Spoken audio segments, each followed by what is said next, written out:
We live in an interconnected world. Kita hidup di dunia yang saling berhubungan. Nosotros vivimos en un mundo interconectado. 우리는 서로 연결된 사회에 살고 있어요. Vivimos en un mundo interconectado. Nous vivons dans un monde interconnecté.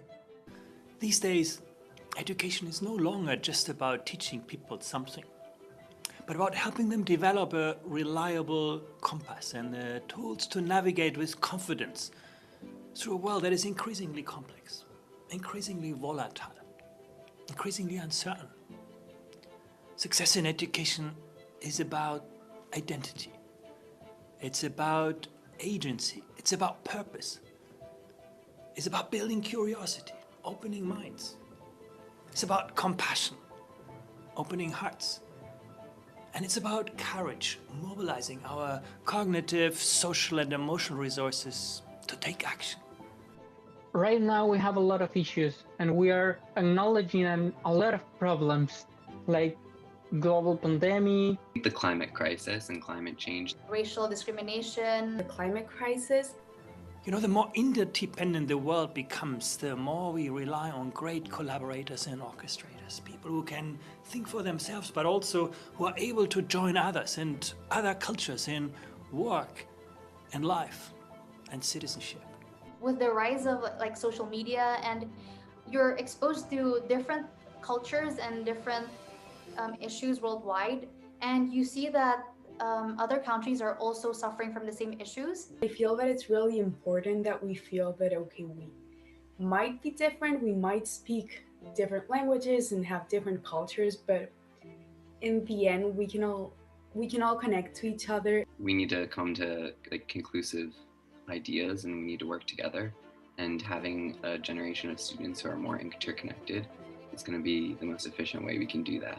In 2018, the OECD Program for International Student Assessment, or PISA, conducted the first assessment of students' capacity to live in an interconnected world. To do well on this assessment, PISA expects that students can combine knowledge about the world with critical reasoning. If you drink a cup of coffee here in Paris, can you see the connections with workers on a coffee plantation at the other end of the world?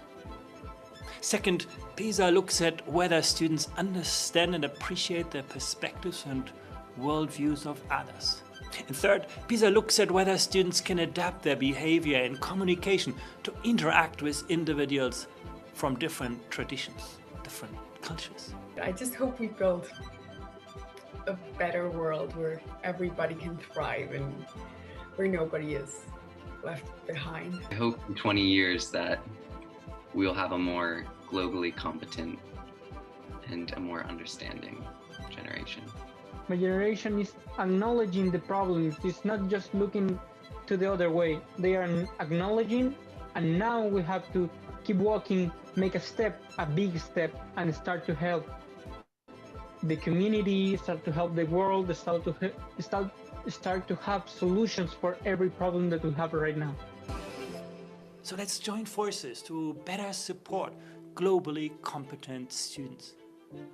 And with that I mean students who will engage to improve the living conditions in their own communities and build a more just, more peaceful, more inclusive, and more sustainable world.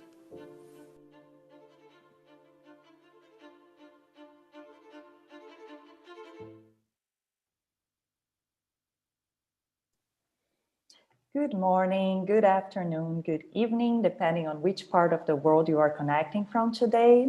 Welcome to the 2020 AFS Global Conference.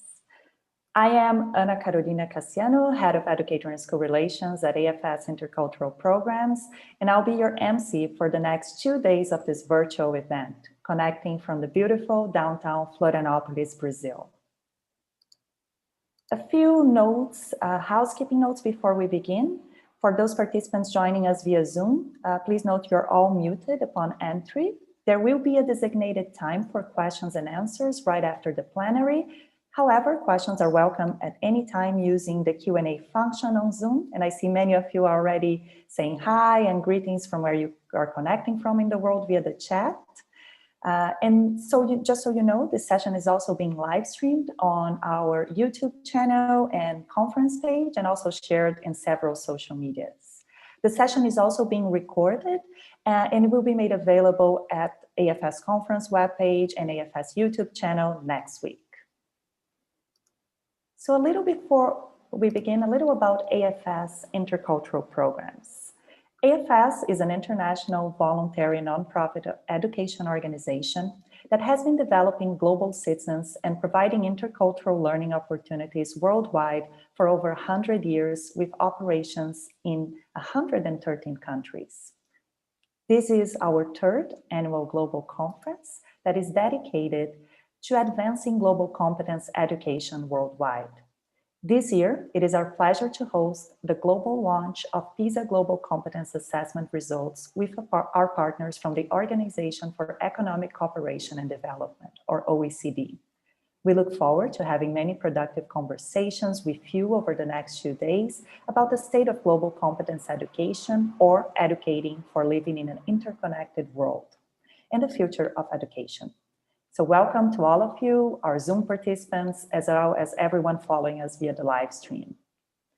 Joining me today for this milestone event are OECD's Andreas Schleicher and the President and CEO of AFS Intercultural Programs Worldwide, Daniel Obst. I'll now hand over to Daniel, who is gonna start us off.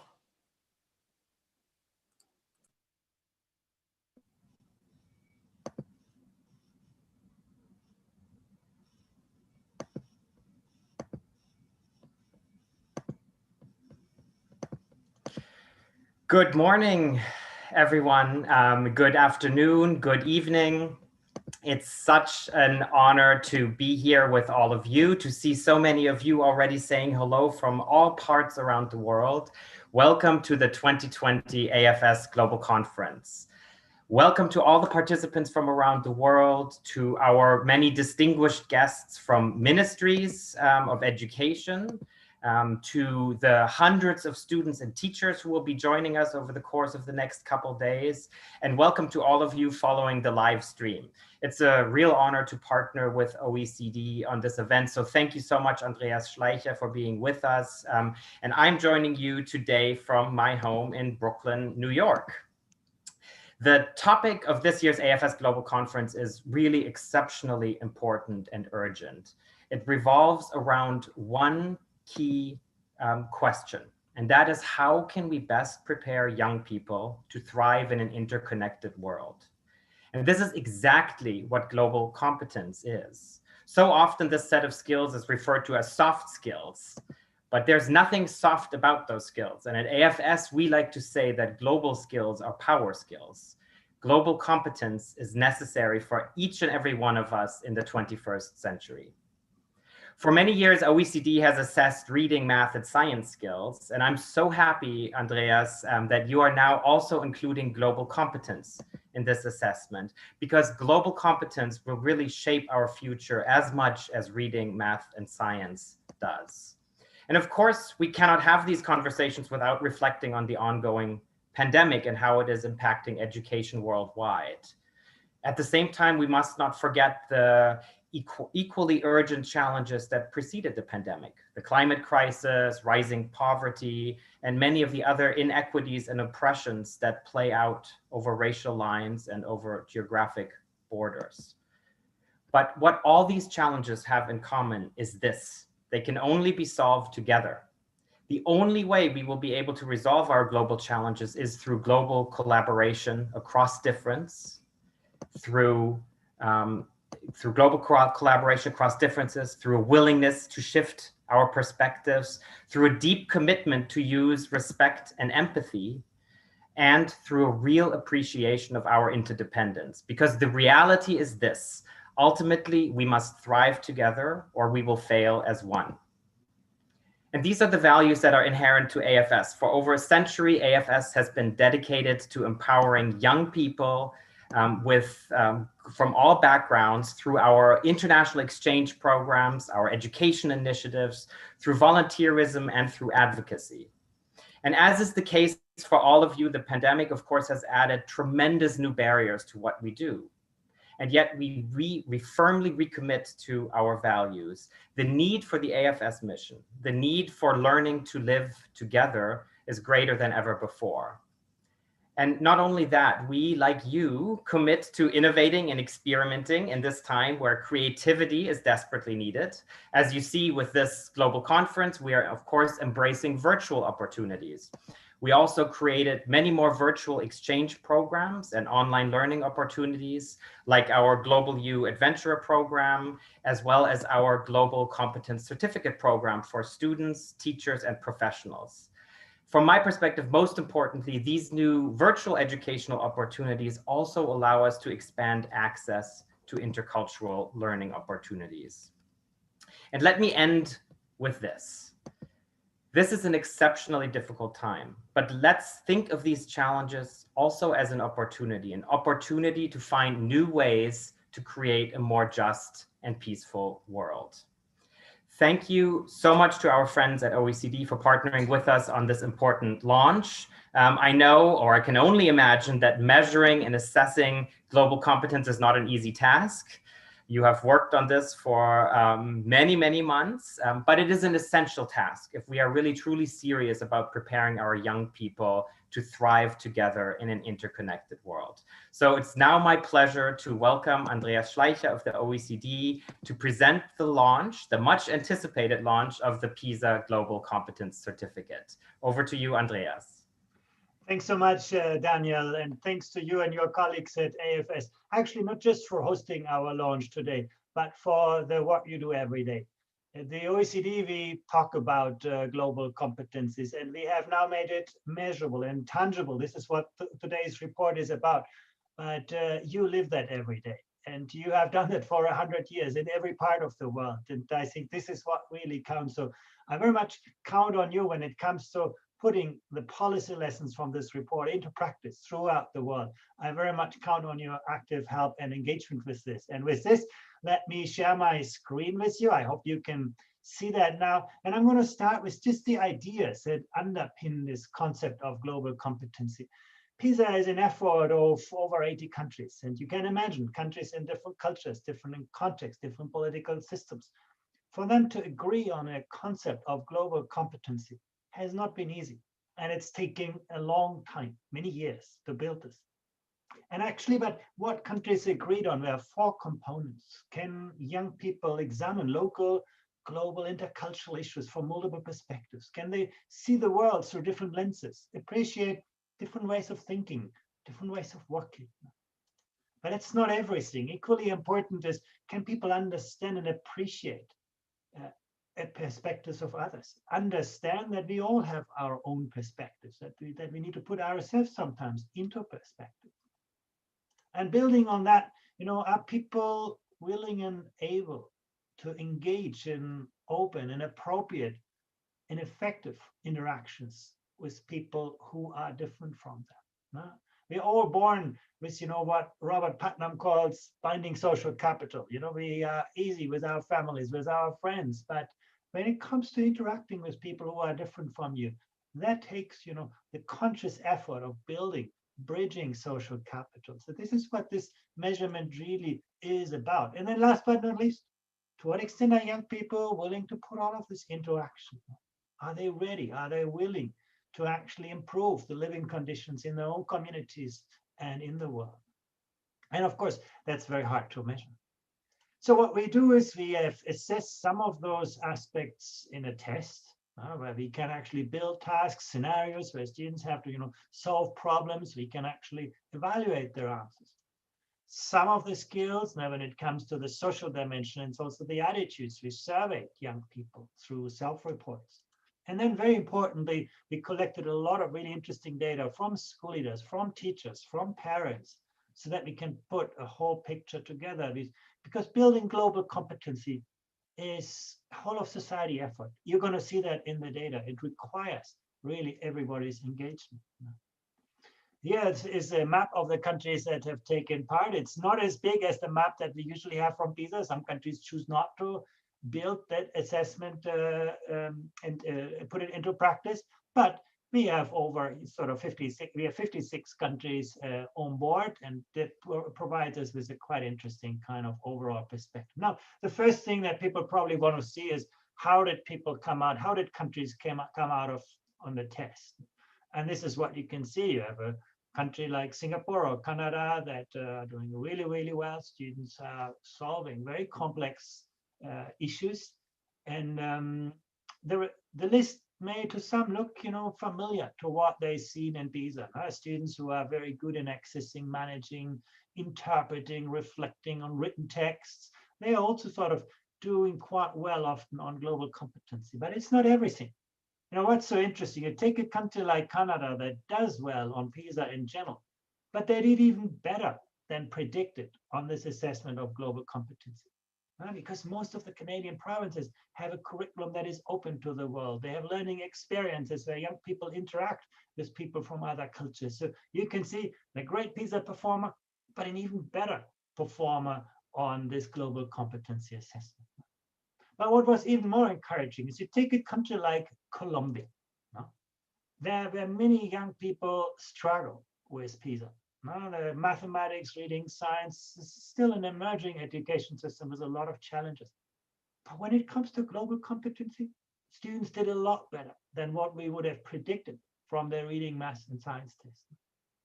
Colombia has been a country that was torn by civil strife for many decades, and therefore put this at the heart of education: citizenship, civil competences, empathy. And you can see the education system bears the fruits out of this now. But you have also countries, you look at Korea, that does very well on the PISA assessment in general, but on the global competency assessment, students struggle more, at least more than we would have predicted from the reading, math, and science assessment.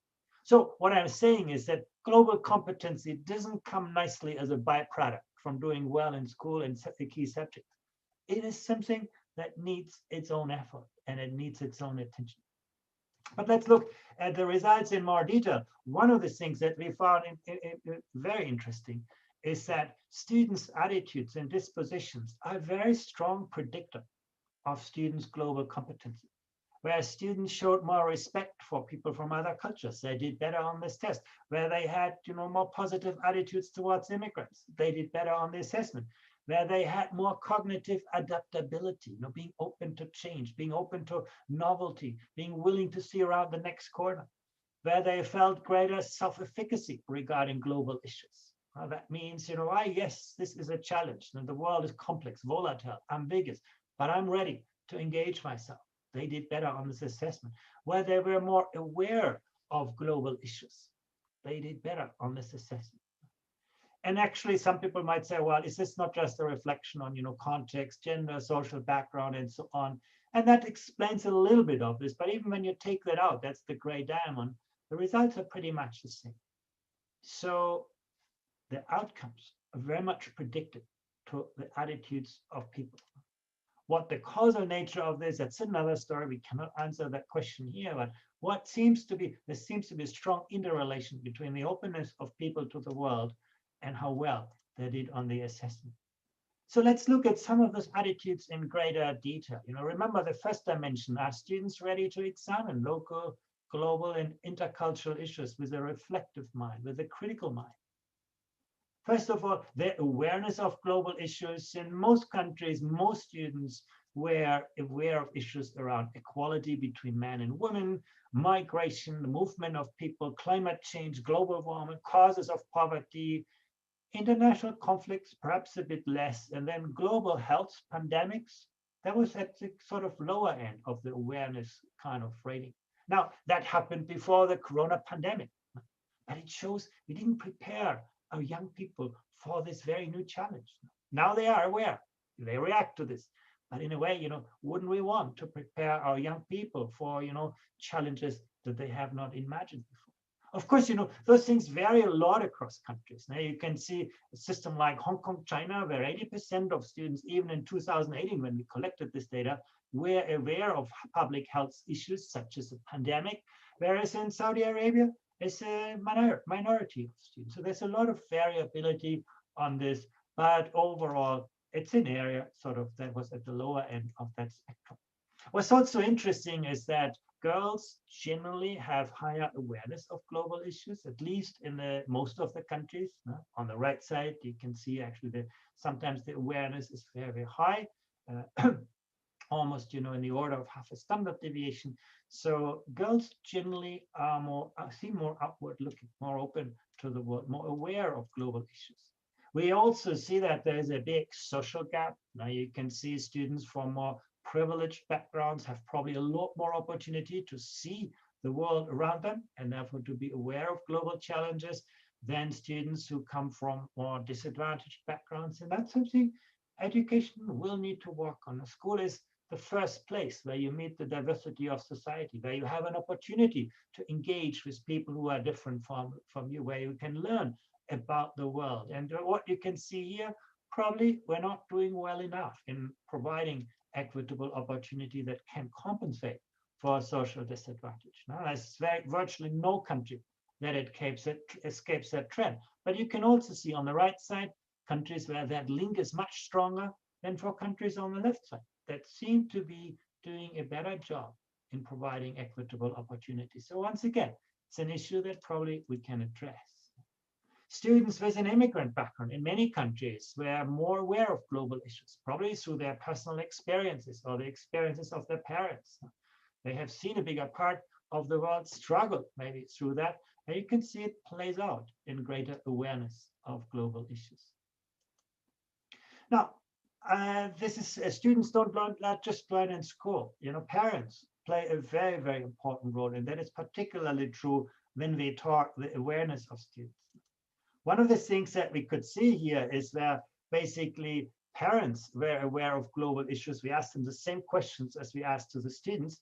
You could see students were a lot more aware of those issues as well, and that is true in every country for which we have this data from parents. Isn't that interesting that actually even at the age of 15, if your parents are aware, there's a lot going on in the family context that transmits that awareness to young people. So that's something, and again, this is true even after discounting for social background. Let's move to a more challenging issue. It's not just, being aware is a first step, but you also need to have the confidence that you can actually address, global issues. For example, we ask students, are you comfortable with discussing the different reasons why people become refugees? And actually, you could see around the OECD, that's almost 80%. That's quite good. Explain why some countries suffer more from global change than others. Again, you have a fair, good large majority of students who feel, yeah, I think I can do that. Discuss the consequences of economic development on the environment. Establish a connection between prices of textiles and working conditions in the countries of production. That's where you get below 60%. It's still a majority, but think about, over, 40% of young people see, well, I'm aware of the problem, but I'm not confident to deal with this. So this is where global competency is starting to kick in. And what you can see, before I showed you on awareness, girls were doing everywhere better. When it comes to self-efficacy, in some countries, you can say, girls are still doing better, like Albania or Saudi Arabia, but in others, like in Scotland, you can see it goes the other way around. So it's sort of more mixed, the picture.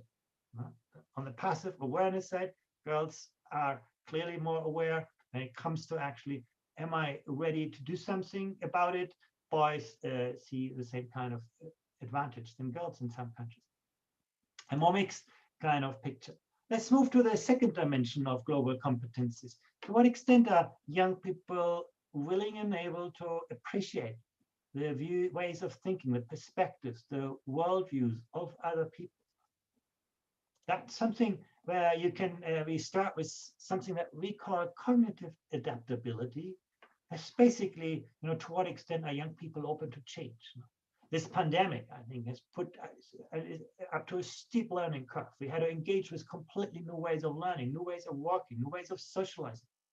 To what extent are young people open, resilient to new challenges? And you can see most students in most countries say, yeah, I can change my behavior to meet the need of new situations. I can deal with unusual situations. When encountering difficult situations with other people, I can think of a way to resolve the situation. It's sort of at least, over half of the students feel comfortable with that. But when it comes to I can adapt easily to a new culture, well, that's where you get below 50%. So variability, and again, I could show you lots of variability of this across countries as well. Again, you can see, for example, some very high-performing education systems on PISA. If you look to performance in mathematics, you find few education systems that do better than Macau or Vietnam. But when it comes to students' cognitive ability, that's where those education systems struggle. Students are less inclined to to be open to the novelty, which is what the world demands from us today. This just shows, how global competency is really complementary to many of the traditional subject ideas. Again, you can see there is a gender gap in many countries, and here you can see boys at an advantage. Boys seem to be more adaptive, more open to change than girls in most of the countries, not in all. On the right side, you can also see a few countries where girls have higher cognitive adaptability. But overall, this is an area where our data show generally an advantage for boys. Now, coming to the more challenging area of are students willing to engage with the perspective of others? Here you can see over 60% across the OECD area say, I sometimes try to understand my friends better by imagining how things look from their perspective. But again, it tells you also 35% say, no, that's not what I'm thinking. I believe that there are two sides to every position, and I try to look at them both. I try to look at everybody's side of a disagreement before I make a decision.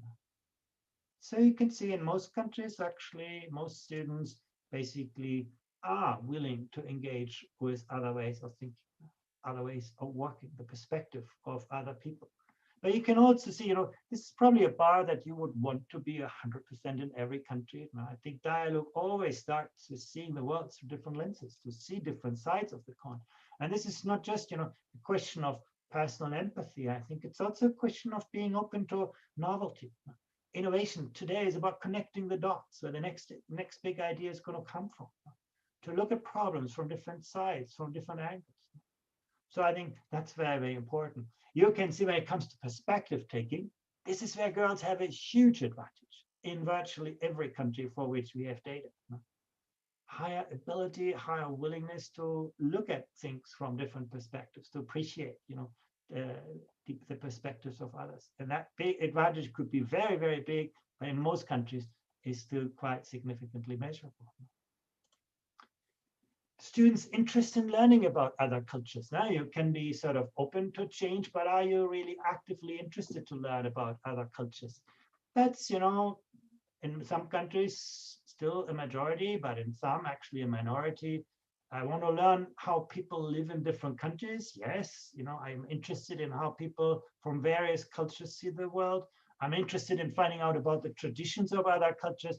I want to learn about the religions of the world. This is just 40%. The majority saying that's not so important for me. So coming to learn other cultures, and again, you can see big variation across countries. Turkey seems a country where students are very interested to learn about other cultures. The Slovak Republic, Italy, Hungary, the bars go to the negative side. Students are less interested. You can see the kind of moderate interest overall is mirrored by big variability across countries. We need to understand, what makes those differences. Why are young people in one country so much more open, so much more interest, while in others they are more closed, more inward? I'm going to come back to this later on. What was very interesting is that immigrant students tend to be more interested in learning about other cultures than students without an immigrant background. Now that's true in most of the countries for which we have comparative data. And perhaps again, that may have to do with their own personal experiences in this. Girls also seem to be much more interested in learning about other cultures than boys, and that's true in virtually every country except Korea. So you can see the bars going all up in virtually every country. Learning about other cultures is something that girls are more open to. And you can see that later on reflected in foreign languages and things like this. But what I also find really interesting is that this is again mirrored in parents' interest. Now, where parents very more interested in learning about other cultures, you can see students being more interested in every country for which we have comparative data. And again, that holds after accounting for the social context of students. So respect, being interested to learn about other cultures, one thing, are you open and respectful to other countries? And that here looks very, very positive. Most students everywhere say, I respect people from other cultures as equal human beings. I treat all people with respect, regardless of their background. I respect the value of people from different cultures. So I think respect is there. That may not be always active interest, but there seems to be generally respect. Again, more among girls than among boys in every country for which we have data. Now that should also give us to think, what makes girls more respectful to otherness than boys? Is there something we can do in school? Is this a fact of, family and so on? Students' attitudes towards immigrants is something that we looked at, and these results I find very encouraging. Now, very much the vast majority of 15-year-olds say immigrant children should have the same opportunities for education that other children in the country have. Immigrants should have all the same rights that everyone else in the country have. Immigrants should have the opportunity to continue their own customs in life. Still a large majority of students. So again, attitudes towards immigrants, very positive. But there's variability. You can look at countries like Portugal, like Canada and Korea, where the attitudes to immigrants is very, very positive. At the other side of the spectrum, you can see a country like Hungary, where the attitudes of 15-year-olds is rather negative to immigrants. So there's a lot of variability that we need to unpack when it comes to education. And once again, you see that very closely mirrored in the attitudes of parents. That basically, you can see where parents had more positive attitudes towards immigrants, students also had more positive attitudes towards immigrants. Once again, it shows us how strongly schools and families are connected, that learning really is a whole of society enterprise, not just a school activity, a curriculum activity. And this is basically, when you put it all together, perspective taking, openness is highly related to respect from other cultures. There's a strong correlation between those two constructs. And that, is highly related to the attitudes towards immigrants. We also see that cognitive adaptability is linked to respect for other cultures. If I'm more open to change, more willing to embrace change, I seem to be more respectful to people with other kind of traditions, other ways of living. There's also a correlation between perspective taking and the interest in learning about other cultures. I found that really, really important, that your perspective taking seems also to be something that, is correlated with an active role of learning about other cultures. And then between the two, interest in learning about other cultures and respect for people from other cultures, seem to be correlated, connected, which shows, if we create a more enabling environment in school, maybe we create a more respectful society. And then last but not least, perspective taking and cognitive adaptability. It looks very complicated, I know, but it's important for us to understand those interrelationships if we want to design and implement effective policies. Let me come to the more active parts. To what extent are young people not just open to change, but able to engage in interactions across, cultures, across other ways of thinking? Here, our data show, first of all, the students' awareness of intercultural communication, very strong across countries. I listen carefully to what they say. If there's a problem with communication, I find ways around it.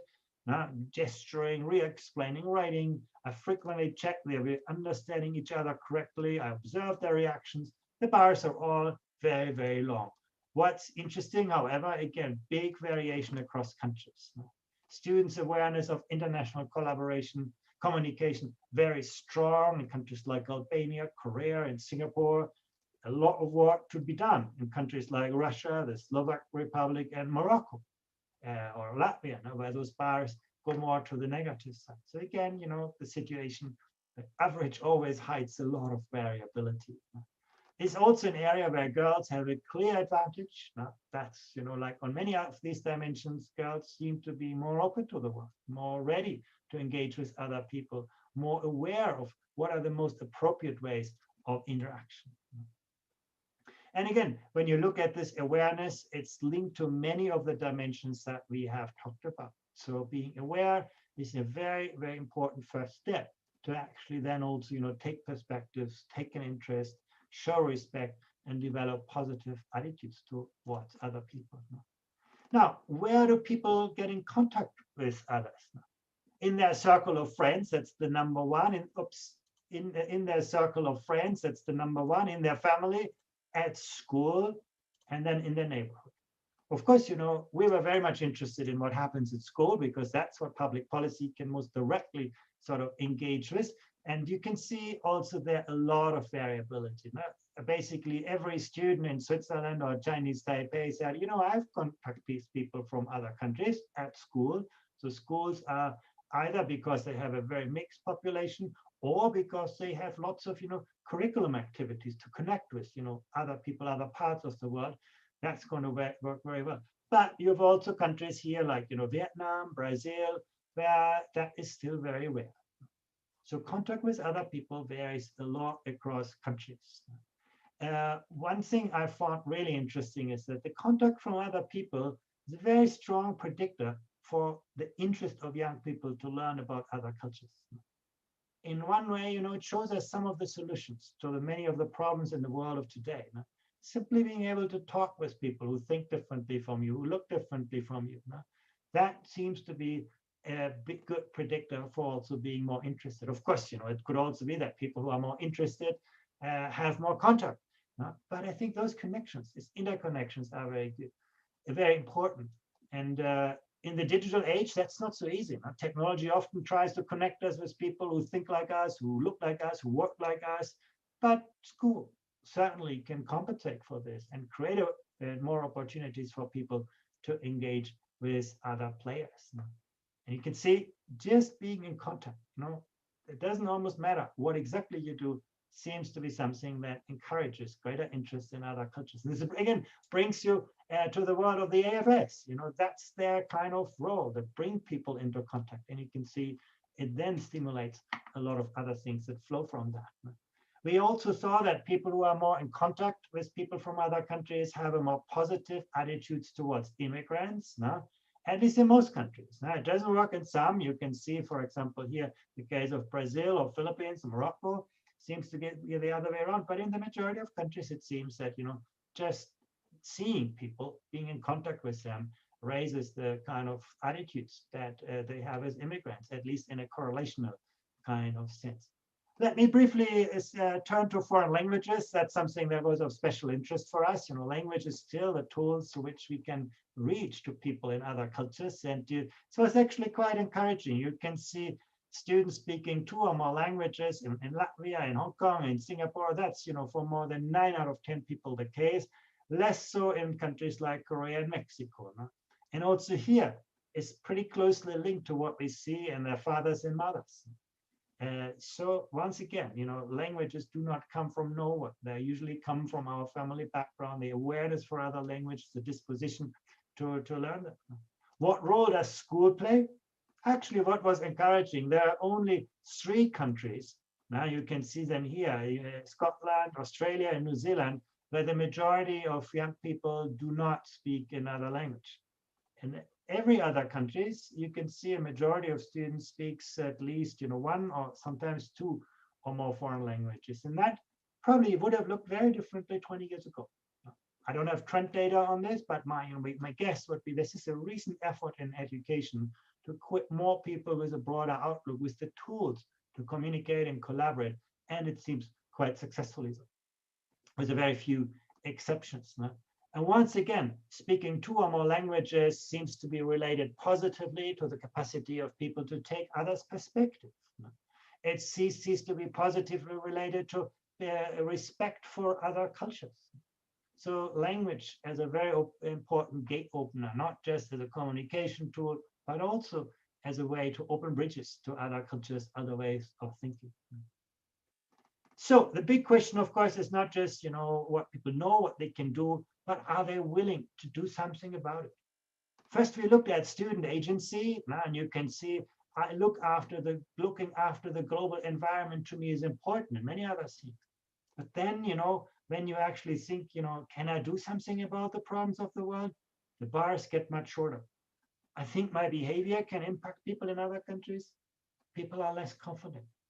So they like to be engaged, young people, but many do not seem to, trust the capacity to do something about it. So building better agency, self-efficacy is probably a very, very important role that we still need to play in this. No? This is also something where girls have a big advantage in most of the countries, this kind of agency, willing to be able to do something about it.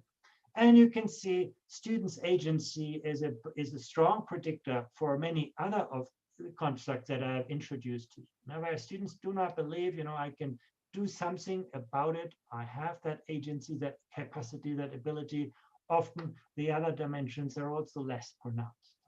So moving from the kind of very passive schooling environments to more active environments seems to be something very, very important.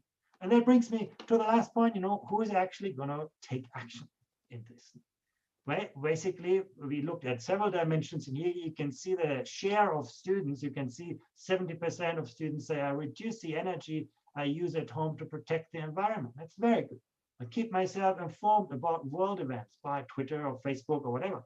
I regularly read websites on international social issues. I choose certain products for ethical or environmental reasons if they are a bit more expensive.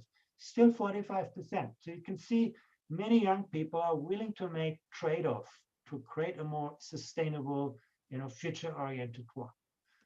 That, I think, is a very, very important finding. And once again, you can see that was very closely predicted by what their parents do. Now, when parents said, I reduce the energy I use at home to protect the environment, students were over twice as likely to agree when they were filling the questionnaire.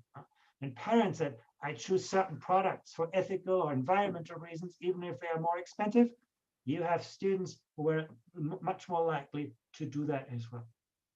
So you can see again how attitudes often are shaped by what people see around them. The kind of ecosystem in which we are embedded is a very important enabler and predictor for the outcomes that we ultimately see. Now, we looked at all of those actions, and what you can see, and this is one of the most interesting and perhaps policy relevant findings, is that the number of actions that students take is a very strong predictor for their attitudes. You can see where students were taking a lot of the actions I just mentioned. You can see they were more interested in learning about other cultures. They had greater agency regarding global issues. And they did those things, and therefore they believed confident to address some of the global challenges. They were more aware of global issues and so on. So you can see actually the activities in schools do seem to shape what students actually believe and how they relate to those kinds of problems. And that, gets us to the question, what can we do about this? We looked at this quite carefully in the assessments. First of all, to what extent are those kinds of topics like climate change or conflicts or migration or pandemics covered in the curriculum? And you can see in most countries that we surveyed, most OECD countries, this seems to be quite well established. In some areas a little bit less, again, health and pandemics a little bit less than climate change, but overall there seems now attention to those issues in the curriculum. And we can see that mirrored in teachers' initiatives. Sometimes actually teachers take even more initiatives than what the curriculum predicts from these things. But you can also see how this varies across countries. You see, when you look, for example, at the area of health, that did not come out so well on curriculum, you can see still countries like Poland, like Thailand, are very strong on this, whereas countries like Israel or Italy are not doing as much on this in the intended curriculum. But the curriculum is just once. The more important question is actually what happens. How do students actually learn about other cultures at their school? And what you can see very clearly is that there are many different ways to plot. In virtually all education systems, students learn about different cultural perspectives on historical and social events. You study history, you study social science, and there's lots of activity around it. But when it comes to the more concrete things, in our school, we actually celebrate festivities from other countries. The bar gets very short. And that tells you part of the problem. We're very, very good in school to sort of transmit knowledge to young people, not to convey ideas.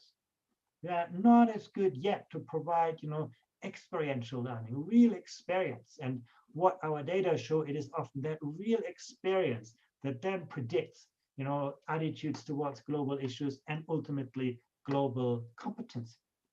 Now, I said, the bar is very short in school, festivities do not play such a role, but again, that varies hugely across countries.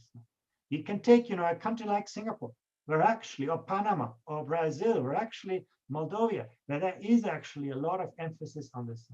Whereas countries like Italy or Switzerland or Saudi Arabia, these things rarely happen. Schools are typically, celebrating festivities that just reflect their own culture, but not the culture from other people. So when I say on average, it's not so good. You can see some countries doing really, really well on this. I mean, Singapore, star performer, also this. So when you look at all of this data, you won't surprise anymore that Singapore does so well on global competency. This is not about math and science and reading alone. This is also about the kind of curriculum and learning environment schools provide. When it gets to student exchanges, of course, this is the big field of the AFS. Again, countries like Singapore and Slovenia do a lot do this.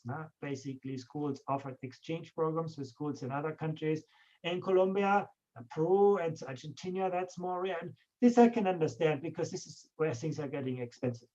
Celebrating other festivities, that's something that every school should be able to do. But exchange programs, I can understand in some countries, those things are just very, very hard to organize. And then this abstract learning about other cultures in most countries, quite well developed. Greece here is the only exception on this. So how do teachers prepare themselves for this? What we looked at this and we asked them to what extent they engage in professional development. And you can see the majority of teachers have done some training on conflict resolution, the role education can play in confronting discrimination in all of its forms, teaching about equity and diversity, and so on. But when it comes to, for example, teaching in a multicultural or multilingual setting, actually training is getting less pronounced. Only about 30% of teachers say they have participated in some form of training on average across all of the countries that took part in this assessment. So you can see actually probably we need to do more to equip teachers better with the skills to develop global competency. And I'm saying this because we also see a great need among teachers for this. Not in a country like the United Arab Emirates that has a long tradition, of a very international global environment. But when I look at countries like Brazil, like Chile, like Korea, like Peru, like Malaysia, and so on, you can see actually the majority of teachers say, I really need professional development in teaching a multicultural, multilingual class. So that is something I think that we can and need to do very concretely to help teachers be better prepared for developing global competency. Students' perception of discrimination at school. Now, we ask students questions. You think your teachers have misconceptions about the history of some cultural groups? They say negative things about people from other groups. They blame people of some cultural groups for problems faced by the country. You can see in some countries that is an issue. Students, I'm not saying that is what teachers do, but students perceive that there is some discrimination at their school. Now you can see that particularly for countries on the left side, in Baku and Azerbaijan, and Saudi Arabia and Philippines, Morocco.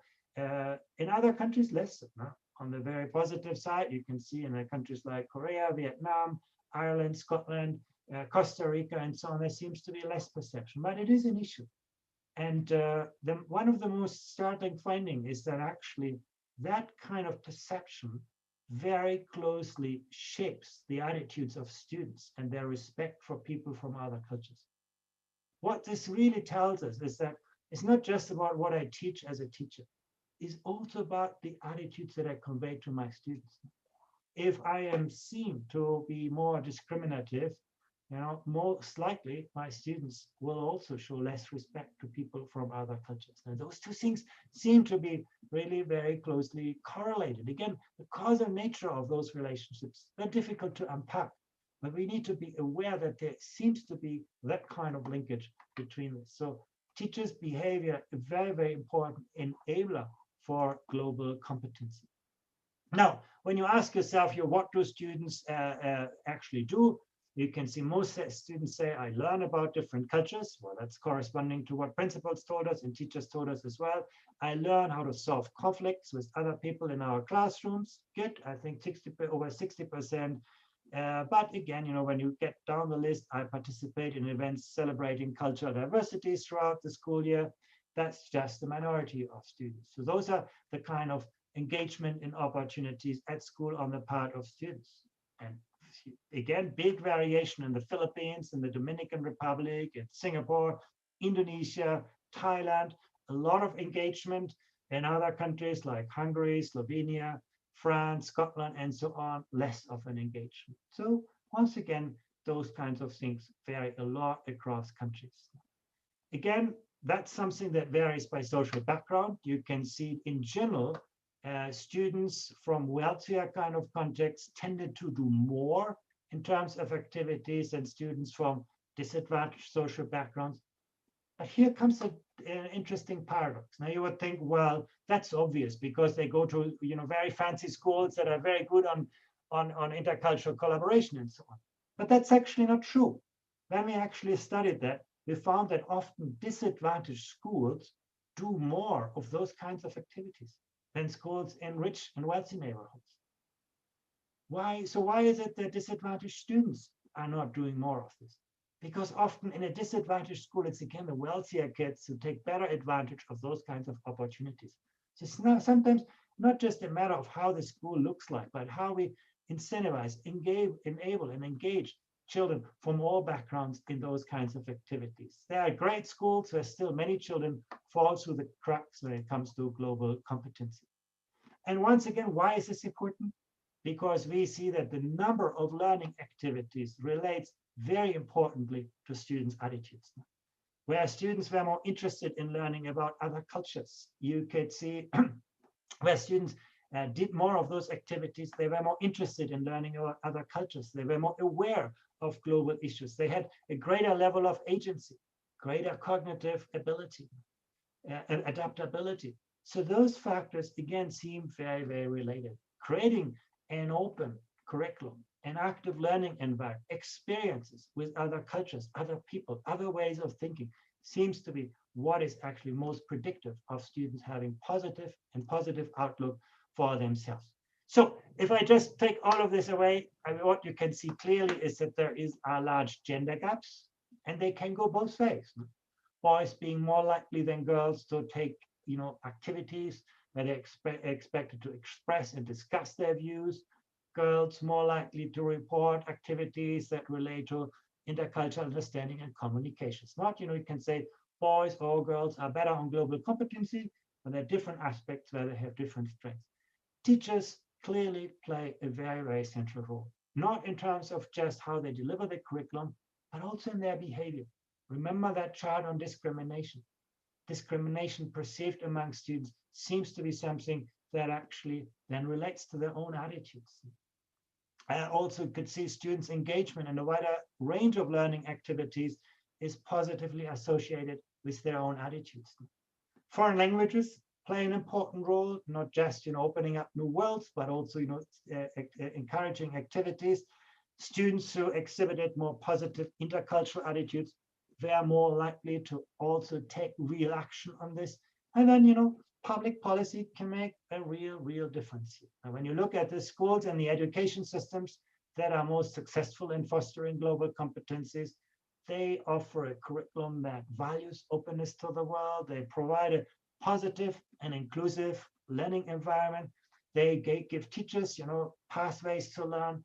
They offer opportunities to relate to people from other cultures, sometimes through student exchanges, but as you could see, often through much simpler means, not just, opening up the school doors, opening up opportunities for students to actually see other parts of the world from out the school. And they have teachers who are really prepared for teaching global competency.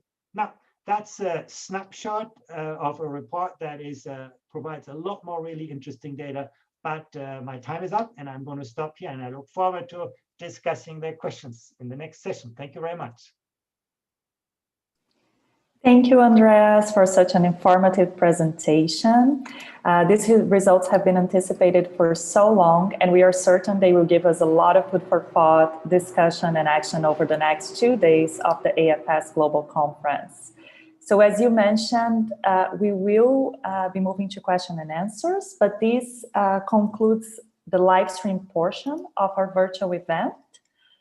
And I'm sure all of our participants are anxious to ask questions about the results, which is exactly what the next session is about. So all of our registered attendees joining via Zoom are invited to come back to join Melissa Lyles, who will lead the question and answer session with Andreas to address your questions about what we just saw in Andreas' presentation. Following the Q&A, all registered participants will also be able to join one of our 6 smaller team-based discussion groups to explore these implications of the results for the main stakeholder groups involved, such as educators, policymakers, business, academics, and more, and students as well. To connect to any of this session, we asked our registered participants to log in to your virtual conference venue, and you'll be able to easily navigate the program and choose which session you will join after the Q&A. In the meantime, don't forget to share your impressions about the PISA results and the discussions we'll be having by using the hashtag AFSCon on all social media platforms. Thank you, everyone, and see you in 50 minutes at the same Zoom link for the Q&A.